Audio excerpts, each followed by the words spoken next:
గోదావరిఖని పట్టణంలోని విఠల్ నగర్ మీసేవ ముందు గల శనిగారపు ఎల్లమ్మ నివాసం ఉంటున్న ఇల్లు శుక్రవారం రోజు ఉదయం ప్రధాన ద్వారం గోడ కూలిపోవడం బాధాకరమైన విషయమని దళిత హక్కుల పోరాట సమితి రాష్ట్ర కార్యవర్గ సభ్యులు మద్దెల దినేష్ ఆవేదన వ్యక్తం చేశారు.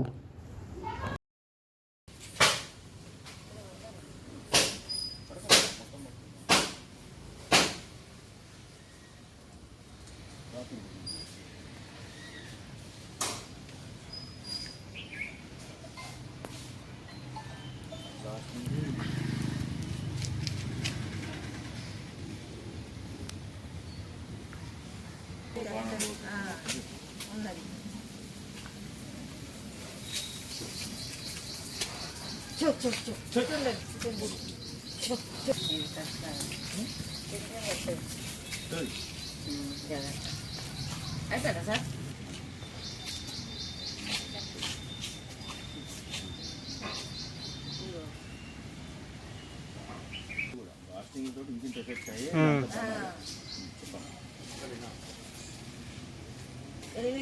తెలం దాకా వాన పొద్దున మేము ఇంకా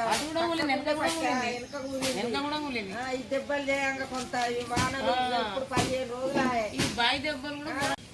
గోదావరిఖని ప్రాంతంలోని విఠల్ నగర్ మీసేవ ముందు గల 34వ డివిజన్లో నిరుపేద దళిత కుటుంబం మరి చిన్న ఇల్లులాగా ఏర్పాటు చేసుకుంటే ఈ భారీ వర్షాలు ఒకవైపు, ఇంకోవైపు OCP3 బ్లాస్టింగ్లతోటి మరి ఇల్లు పునాదుల కాడ నుంచి మరి పెకలించే విధంగా అటు సింగరేణి యాజమాన్యం తీవ్ర నష్టం జరుగుతూ ఉన్నది.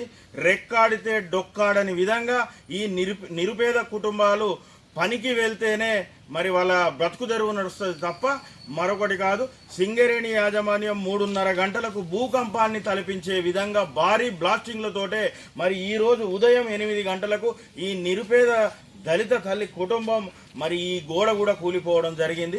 దురదృష్టం కొద్దీ మరి ఈ విధంగా జరిగితే బాధాకరం. ఏది ఏమైనప్పటికీ మరి అది అదృష్టమా దురదృష్టమా ఇంకా ఎలాంటి ప్రాణ నష్టం జరగలేదు. యుద్ధ ప్రాతిపాదికన సింగరేణి యాజమాన్యం స్పందించవలసిన అవసరం ఉంది. ఈ నిరుపేద కుటుంబానికి తక్షణమే పునరావాసం కింద మరి సింగరేణి యాజమాన్యం ఒక కోటర్ను నియమించాలి. అదేవిధంగా ప్రభుత్వం కూడా సానుకూలంగా స్పందించాలి. సంబంధించినటువంటి MRO గారి దృష్టికి కూడా తీసుకెళ్లడం జరిగింది. గౌరవనీయులు రామగుండం శాసనసభ్యులు కూడా స్పందించి ఈ నిరుపేద కుటుంబానికి ఖచ్చితంగా డబుల్ బెడ్రూమ్ సంబంధించినటువంటి ఇల్లును ఏర్పాటు చేయాలని గౌరవ శాసనసభ్యులను కూడా మేము కోరుతా ఉన్నాం.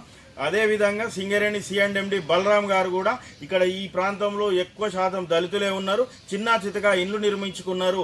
ఈ భారీ బ్లాస్టింగ్ల వల్ల ఇండ్లు బీటలు వారిపోవడం వల్ల ఇబ్బందులకు గురవుతా ఉన్నారు. బలరాం గారు కూడా దీనిపై స్పందించవలసిన అవసరం ఉందని మేము దళిత హక్కుల పోరాట సమితి పక్షాన మేము యాజమాన్యాన్ని ప్రభుత్వాన్ని డిమాండ్ చేస్తా ఉన్నాం. లోపలికి పడితే మేము ఉండకపోదు, ఏమన్నా సాయం చేయండి.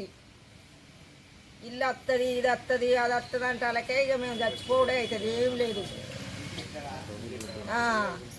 డబల్ బెడ్రూమ్లు అంటాను, ఇవి అంటాను. మరి మాకు కొంచెం సాయం చేయండి. ఓ కోటరాళ్ళు చూపించమను. ఇప్పుడైతే చూడండి, మీరైనా చూడండి. అది దిగిండి ఆయన మేము ఏడ వండుకోవాలి, ఏడుండాలి, ఎవరేమో సాయం చేస్తాను.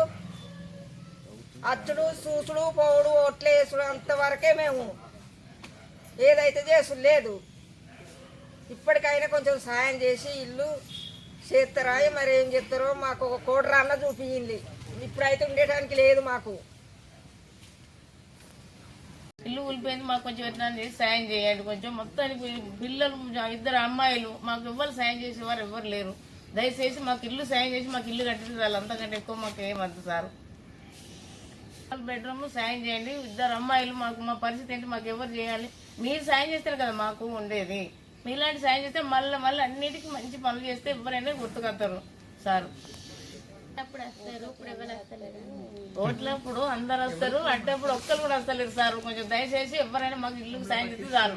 మాకు ఇల్లు కట్టిపిస్తే చాలు. మా అమ్మాయిలు 7 ఉంటారు, 2 అమ్మాయిలు ఆడపిల్లలు సారు.